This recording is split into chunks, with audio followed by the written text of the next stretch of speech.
আমরা এখন এসেছি লাটাগুড়ি ফরেস্টের ভেতরে মহাকাল মন্দির।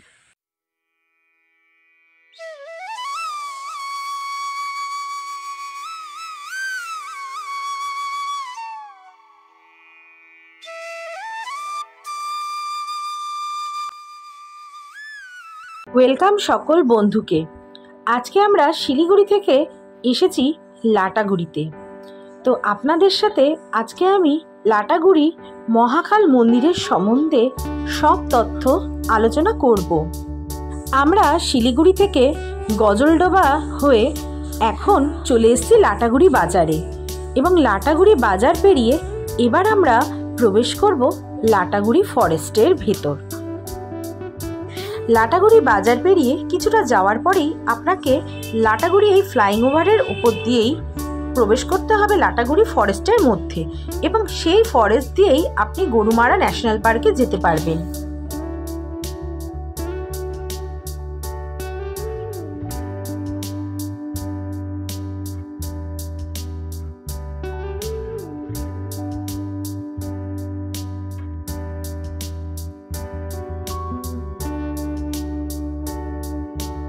আমরা জুলাই মাসের শেষ সপ্তাহে এসেছি লাটাগুড়ি, এবং এই সময় কখনো বৃষ্টি কখনো রোদ, সব মিলিয়ে চারপাশের পরিবেশ যেন অসাধারণ।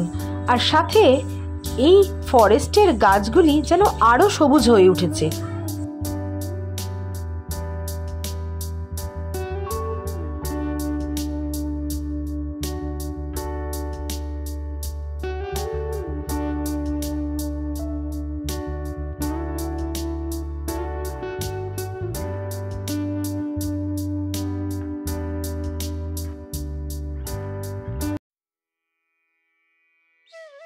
অবশেষে আমরা পৌঁছে গেলাম লাটাগুড়ি মহাকাল মন্দিরে। এই মন্দিরটি লাটাগুড়ি ফরেস্টের ঠিক মাঝামাঝিতে, অর্থাৎ লাটাগুড়ি বাজার থেকে 8 কিলোমিটার এবং তিলাবাড়ি থেকে 4 কিলোমিটার এই জায়গাটি।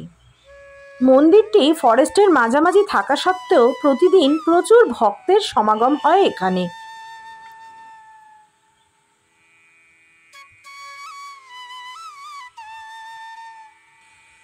আমরা এখন এসেছি লাটাগুড়ি ফরেস্টের ভেতরে মহাকাল মন্দির। এই মন্দিরটি এখানকার খুব জাগ্রত একটি মন্দির।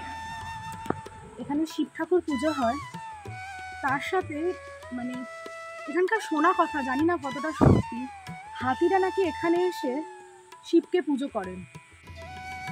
প্রতিদিন এত ভক্তের সমাগম, এবং সেই জন্যই এখানকার লোকেরা ঠিক করেছিল এখানে একটি মহাকাল বাবার মন্দির তৈরি করবে।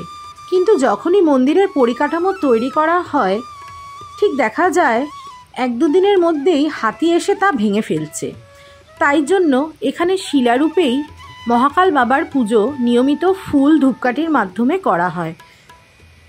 তাছাড়া এই জায়গাটির আরেকটি বিশেষত্ব হলো, এখানে এলেই আপনার মোবাইলের ঘড়ির সময় আধ ঘন্টা এগিয়ে আসবে।